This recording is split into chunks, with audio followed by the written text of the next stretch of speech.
it's Kevin. It is week 4 of Shelter in Place, and my goodness, what a time to be alive.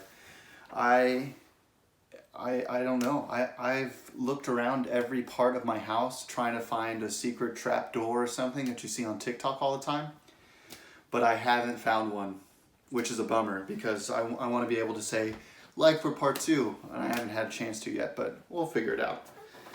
I hope you're doing well.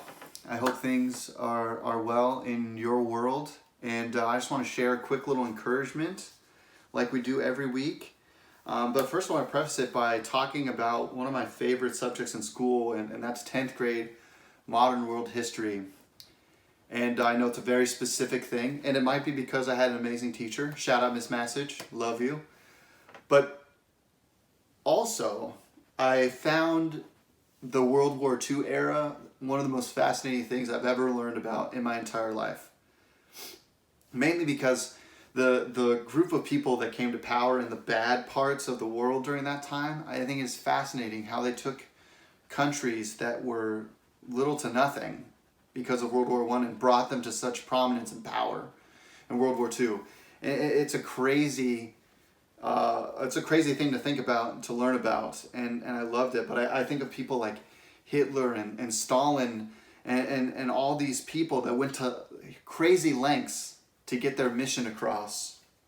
Right? You think of the propaganda that they put out, the images that they put out into the world, whether true or not, mostly not, they really had an impact on the culture and the impact on these average citizens getting behind a cause that was pure evil. And it's crazy to think about how this all happened. And something that that really stood out to me is these huge statues that they would build in their town squares. You know, I think of the one in the former Soviet Union of Stalin that ends up getting taken down, and like just this crazy picture of power, and how pictures have an innate impact on us. Images have a huge impact on how we think of the world because they give across a specific message. And images are powerful in positive and negative ways. And I'm gonna get into that more at the end of our time together. But today I want to talk about identity. I want to talk about images because I think one of the things that has come to light in this time of shelter in place is this reality that we have to relearn who we are. And it might sound kind of strange, but we have to come to terms with who we really are. Because I think when we're in school, when we're in the hustle and bustle of life, we tend to identify ourselves with the things that we're doing, the things that we're a part of. Sometimes we like to define ourselves by the things we're good at, like a sport or a club we're a part of, or how busy we are. But what happens when those things are removed from our life? What happens when those things are literally taken away from us?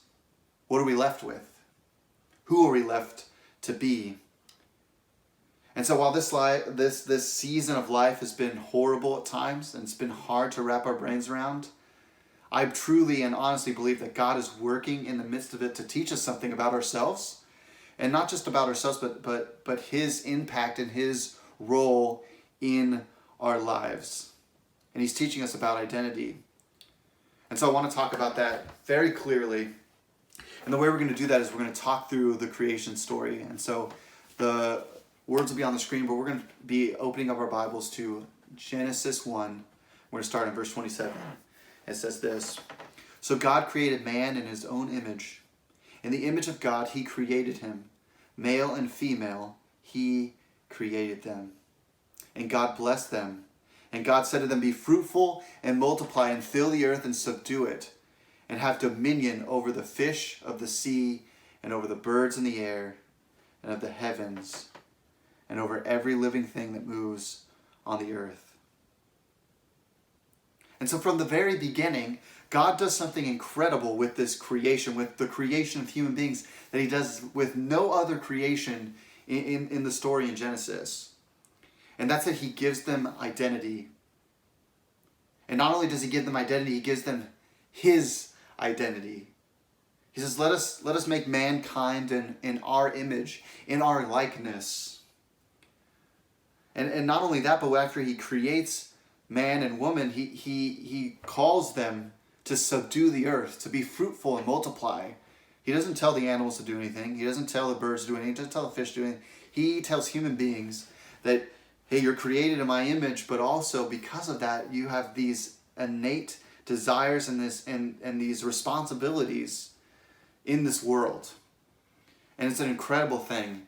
And it's such a gift that God, from the very beginning, wanted us to be created in his image, in his likeness.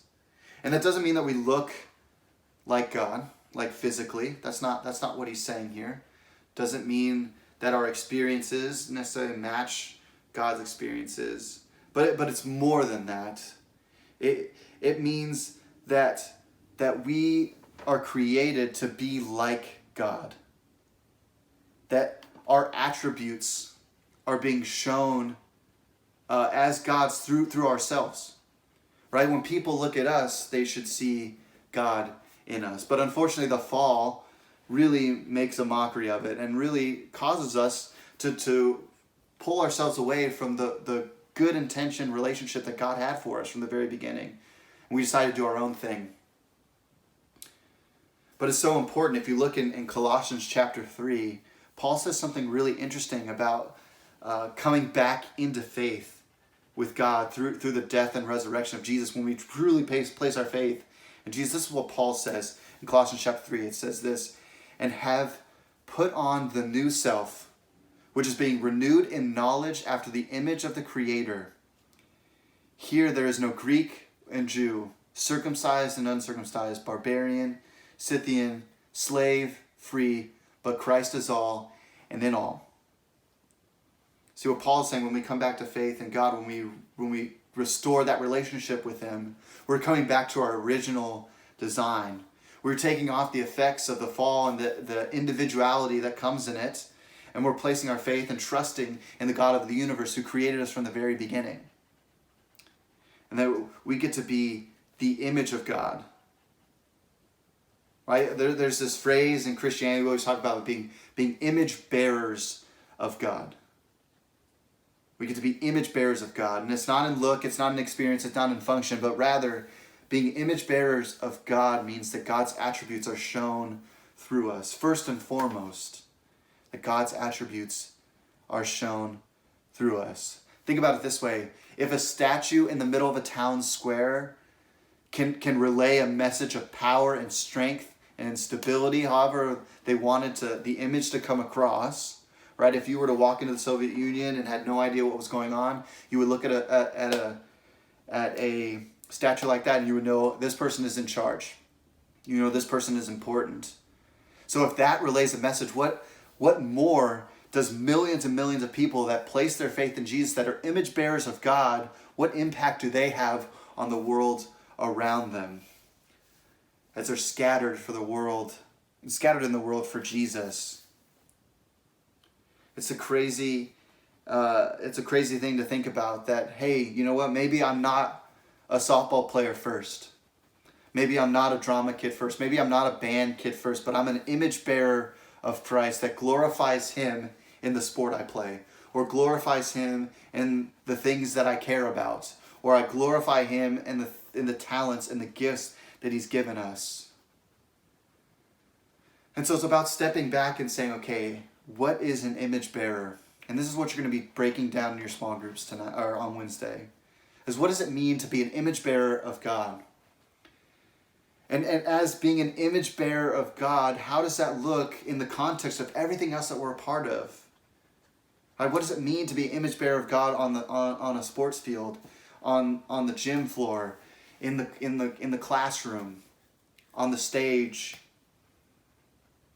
in a concert? What does it mean to be an image bearer? Because I think that's what God is teaching us during this time. Is to take a step back and say, hey, you know what? You are clearly not defined by the things you think you are. And it's not a knock against the things that we think define us. But what God is saying is, first and foremost, I want you to realize is that I loved you too much to create just a one-dimensional being that's just good at one thing and that's it.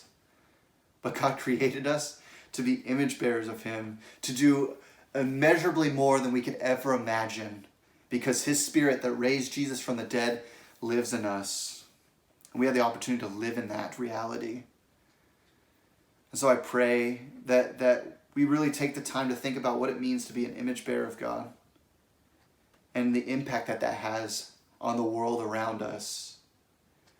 Because the fact of the matter is that we might be the only Jesus that someone ever sees in their life.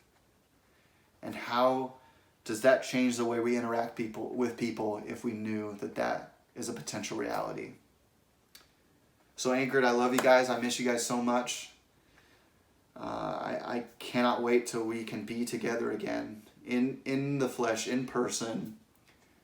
But until then, may God's face shine upon you. May he bless you and keep you.